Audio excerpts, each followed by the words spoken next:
Good evening. Thank you for joining us. On tonight's programme, a court hears that potential explosives and weapons were found in the bedroom of a Northumberland teenager accused of planning a terrorist attack. New figures find the North East has the highest number of children in treatment for drug and alcohol issues in the country. Magpies boss Eddie Howe says the home crowd will be crucial ahead of their Carabao Cup semi-final against Man City tonight. And I'm on the River Tyne, where the biggest ship in 20 years, this enormous cruise ship, is in a dry dock, getting a service. Find out why later in the programme.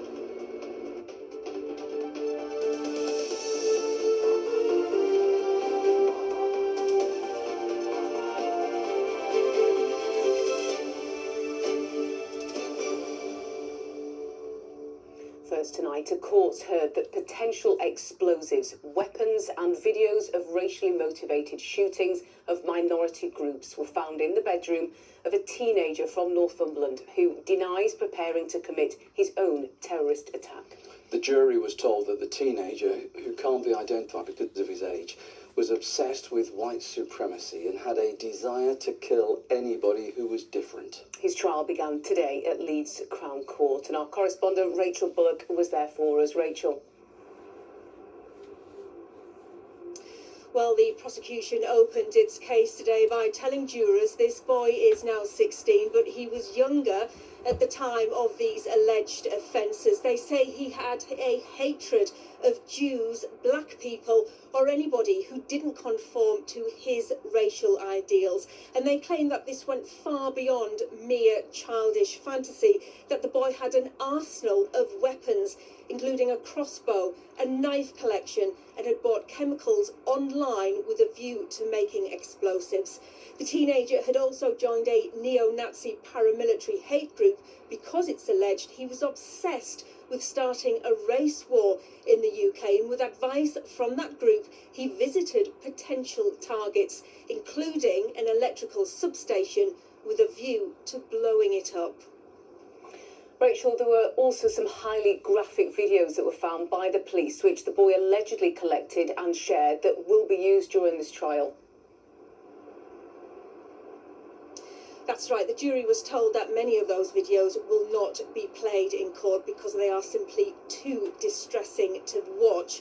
But they do include real footage of school shootings, beheadings, and people being murdered by white men in racially motivated atrocities. It's claimed that this teenager had ranked his top 5 white supremacist killers, that he gloried in their work, and that he expressed his admiration for Adolf Hitler. Now, the prosecution said that it's likely this boy will claim that he never actually intended to carry out any terrorist attack, that all of this were mere words, but it is their case that this was a teenager who was filled with hate and racism, who was planning an act of terrorism, and had the police not got there in time, then who knows what he might have done. Well, of course, today we only heard the prosecution's opening argument. Tomorrow, the boy's defence barrister will make her argument to the jury, and his trial here will continue.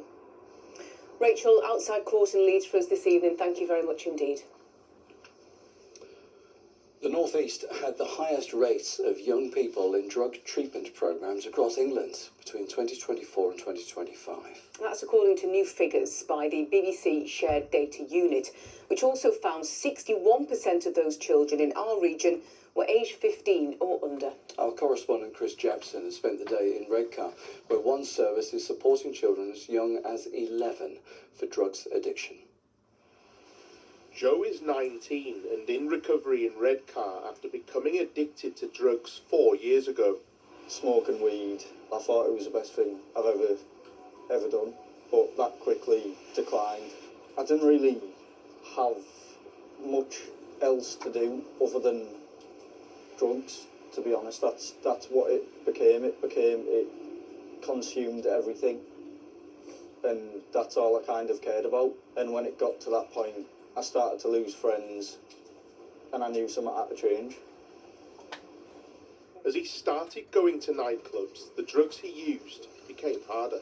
Ecstasy, cocaine, ketamine, that's when it got much worse because of the come downs of all of that, and it made me want to smoke weed more to kind of counteract them come downs, which it never really did. It just got worse. According to new figures by the BBC Shared Data Unit, the North East had the highest rate of under-18s in drug treatment in the year to March 25, with 22 per 10,000 population compared to the national rate of 13. And the rate of under-15s in treatment in our region was nearly double that of the national rate at 4 per 10,000 youngsters.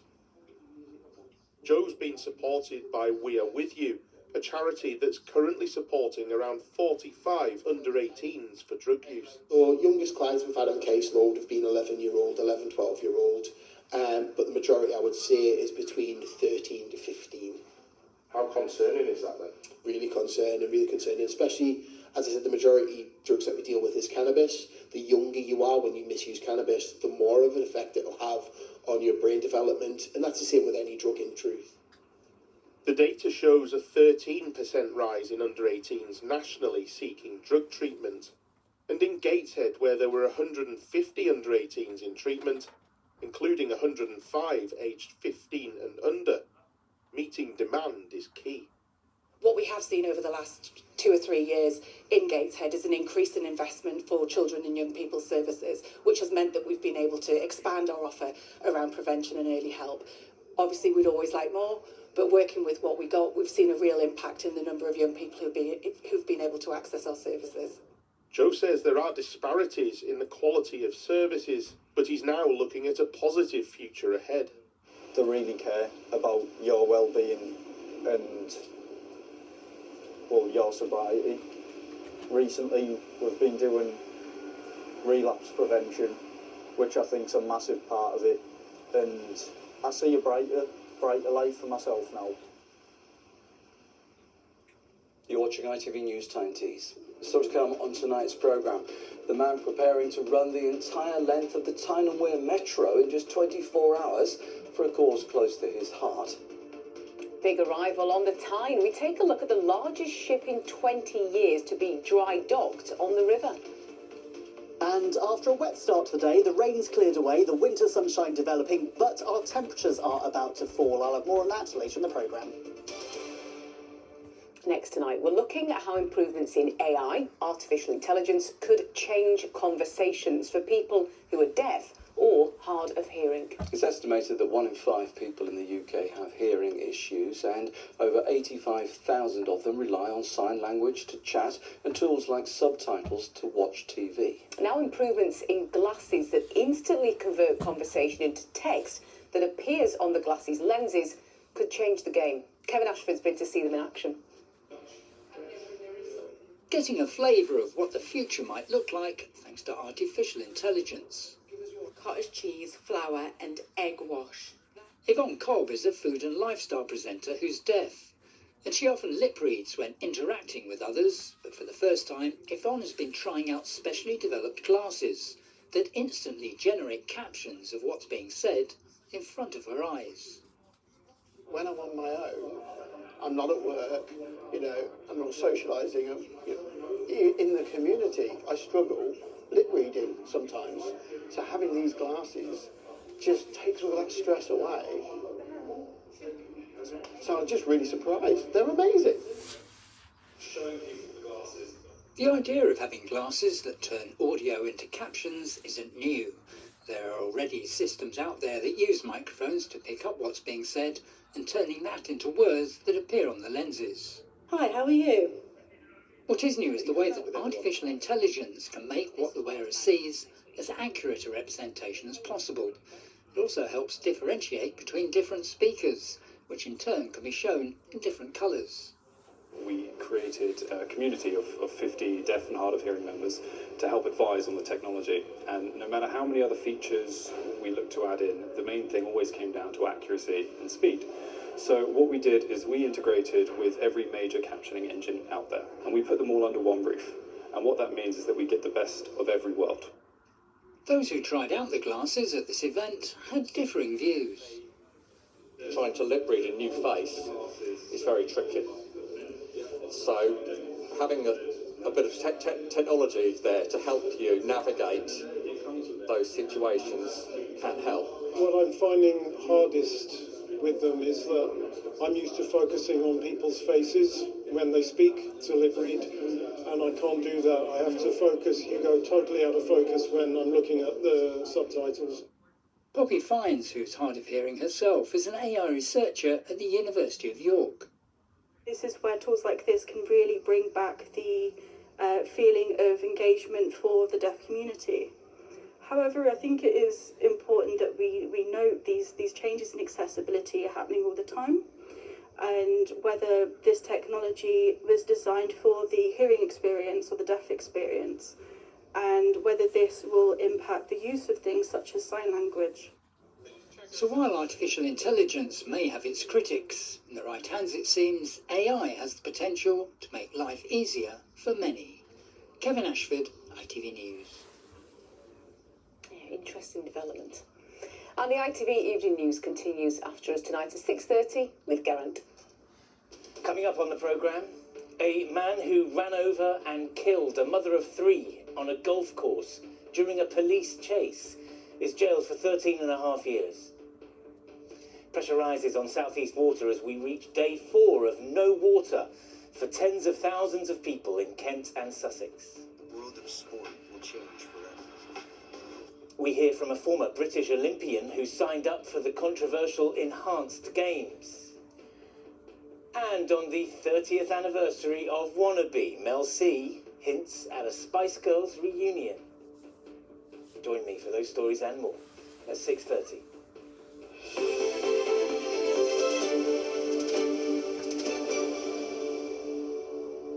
Now, a man from Northumberland is preparing to run the length of the Tyne Metro in just 24 hours for a charity which supports children with alcoholic parents. 1 in 5 children in the UK are affected by their parents drinking, and 35-year-old Paul McDougall says it's a cause very close to his heart.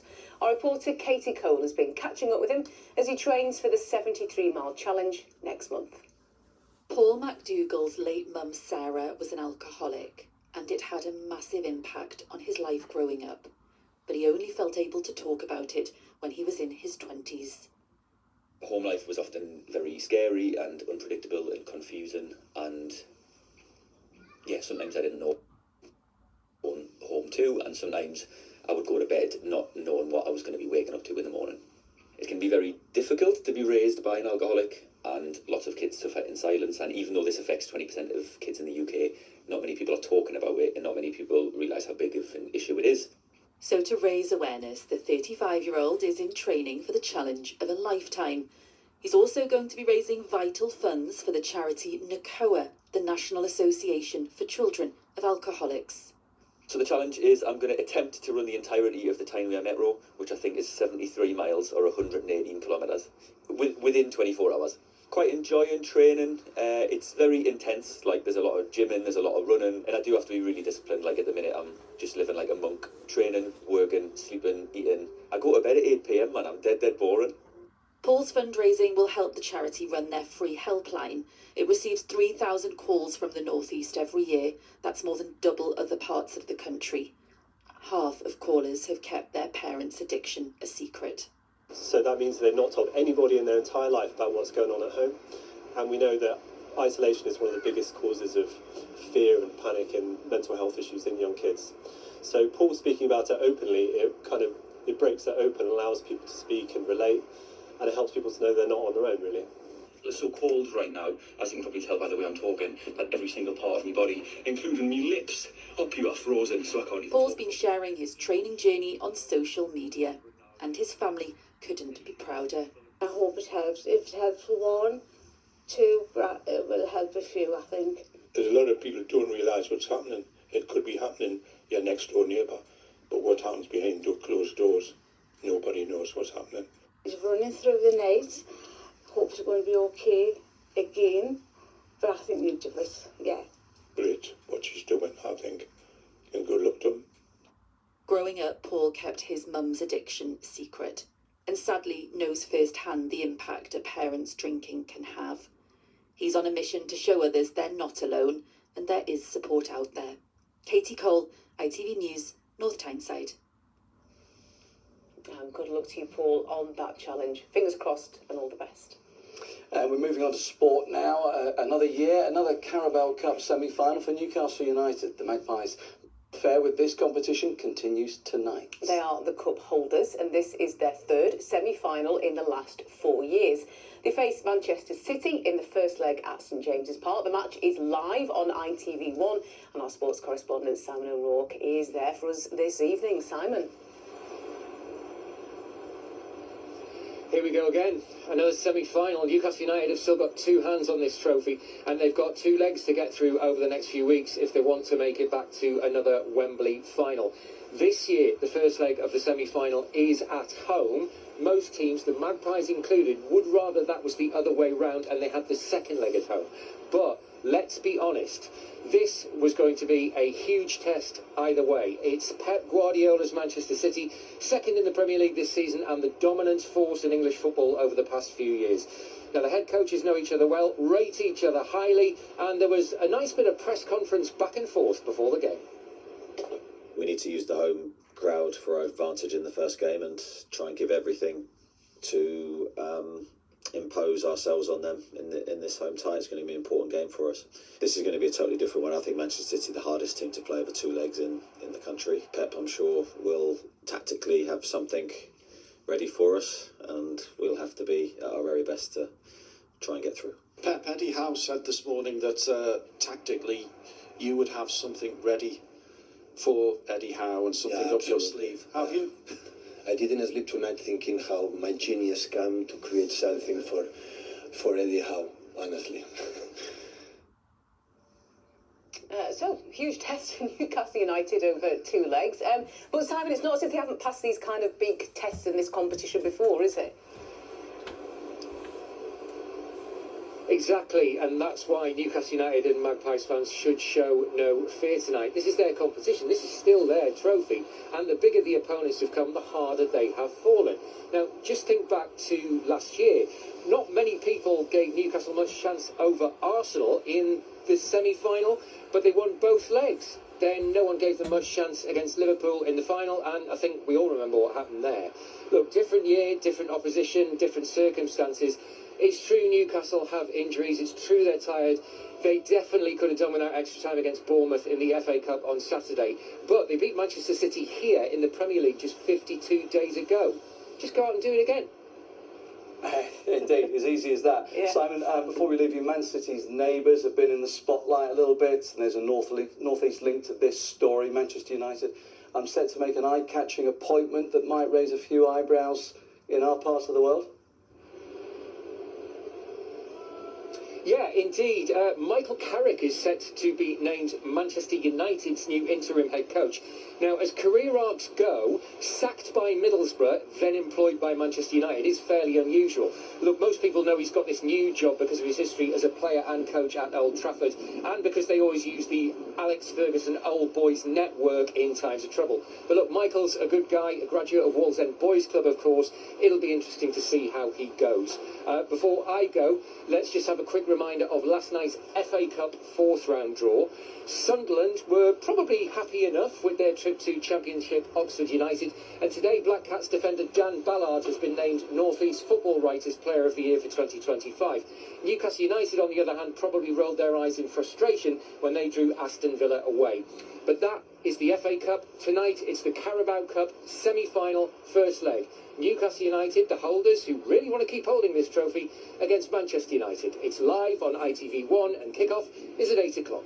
And it's Manchester City, Simon. I know, having covered City and United in our sports desk, then that was just a slip. Yes, indeed. Good man. We're turning next to the huge cruise ship that's spending 3 weeks on the River Tyne. Yeah, we're used to seeing big cruise ships visiting the Tyne, usually with passengers. This one, though, only has crew on board. It's here for a multi-million-pounds refit, and it's the biggest ship to be dry docked on the Tyne in 20 years. Tom Barton went down to have a look for us earlier. Yes, this is a sight you don't see that often on the Tyne anymore. An enormous ship undergoing maintenance in a dry dock.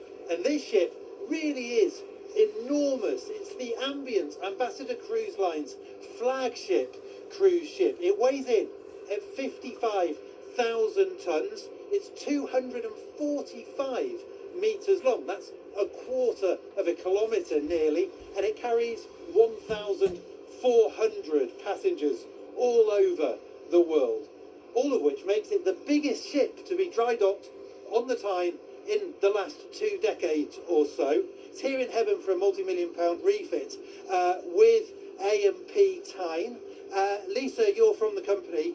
How big a deal is a big ship like this for you? This is a huge deal for A&P Tyne. This is the largest vessel that we've dry docked here in over 20 years, and it's supporting jobs within the yard and also the local economy with the supply chain, and it's a fantastic programme for our apprenticeships to work on. Now we can see now some pictures of her being brought in to the dry dock a few days ago. How big an operation, how complicated is that for you and your team? It was fairly straightforward. So, you know, the dry dock's designed to accommodate vessels of this size. We worked really closely with the Port of Tyne to make sure that there wouldn't be any complications beforehand, and she absolutely sailed in, no problem. Fantastic. Well, Lisa, thank you so much. Now, Nick, you're from Ambassador Cruise Line. You could have taken this ship anywhere in the world. Why choose the Tyne for this work? Well, our cruises already sail from the Port of Tyne, so you can sail from here, and we've operated really well from this region already. And so when we were looking around for a location for this particular project, we were really pleased when we had a competitive and a strong offer in from the Port of Tyne, from A&P Tyne team. And you know, we're really happy to be doing the project here and going on behind us. Well, Nick, thank you ever so much. Now, one of the people working on the ship is Erin. You're an apprentice here. You've been here for a year and a half or so, but this is a job which is obviously bigger than any most of your colleagues have worked on. How exciting is it to be involved in this? I mean, it really is. It's one of the biggest ships that's been in our dry dock for over 20 years now, and we're so lucky at A&P to be working with the Ambassador Cruise Lines. It reflects the future for A&P that hopefully I'll be able to be a part of. And when you saw her having come in, sitting in the dry dock, you know, she's a huge sight. Were you amazed? Were you impressed? I couldn't believe how I was going to get through it all. It was really quite amazing. It's one of the most amazing things I've ever seen. Erin, thank you so much. Now, the ship, the Ambient, is going to be here till the end of the month. She really is quite an impressive sight for anybody who's passing through either side of the Tyne. Tom Barton with that report there. Big ship sailing off to sunny climes. It'd be nice, wouldn't it? Somewhere warmer. We got to 11 degrees yesterday. Even warmer than that, maybe. Like 12 degrees, fair. maybe. Lots of beautiful sunshine there this afternoon. Did it look great? Very different story to this morning. Very much a day of two halves. We saw some heavy spells of rain spreading their way in from the west early, even some snow over the ground, but fortunately that cleared through, leaving us with those beautiful blue skies, but also a bit more of a chill in the air. I will be mentioning frost in the forecast in a bit, just a pre-warning there. I know, again, it's been days since we've seen a frost. A few flakes of snow, but also a few snowdrops. These have been coming in over the last few weeks, already appearing just those signs that the season, although we're not quite halfway through meteorological winter, that there is a change on the way. Snowdrops, the bravest, you can see there, putting up with those frozen conditions, but also some daffodils, which tend to come on a bit later. Now, I'm going to say we did have a very mild December, certainly the first 3 weeks. So a lot of bulbs got a bit of a head start, you may have noticed in your gardens. And then, of course, the colder weather's turned up, but they're battling through, and that's what we want. So, yeah, chilly as it is as we make our way overnight. A bit more clouds on the way, a bit more rain. Temperatures slightly above the average as we end the week. Here's your forecast. An icy start to the day will give way to a series of oohs and ahs. TUI sponsors ITV Tyne Tees weather. The clear skies have brought the sunny spells this afternoon, just meaning temperatures tumbling away overnight. A return to those overnight frosts into tomorrow morning. So chilly start tomorrow, but it is looking bright. Holding onto that sunshine through daylight hours, but the cloud increasing as we look towards the later part of tomorrow. Patchy rain starting to spread its way in from the west. At the moment, though, there's a ridge of high pressure, calmer weather over the UK. So that's with us as we head through much of tomorrow. Lighter winds, clearer skies. The cloud, though, increasing from the west through the late part of Wednesday into Thursday morning. morning. The rain edges its way in over higher ground because we've got those cold conditions. Could see a little bit of snow around first thing, but that clears through quite quickly. The rain turning patchier as it moves its way across the Tyne Tees region. For now, generally dry. A few very rogue showers trying to work their way in from the northwest, but really we'll look at those clear skies, the lighter breezes, and the blues here showing quite a widespread frost into tomorrow morning, as temperatures certainly in the countryside will be dipping below freezing, even towns and cities hovering at around 1 degree.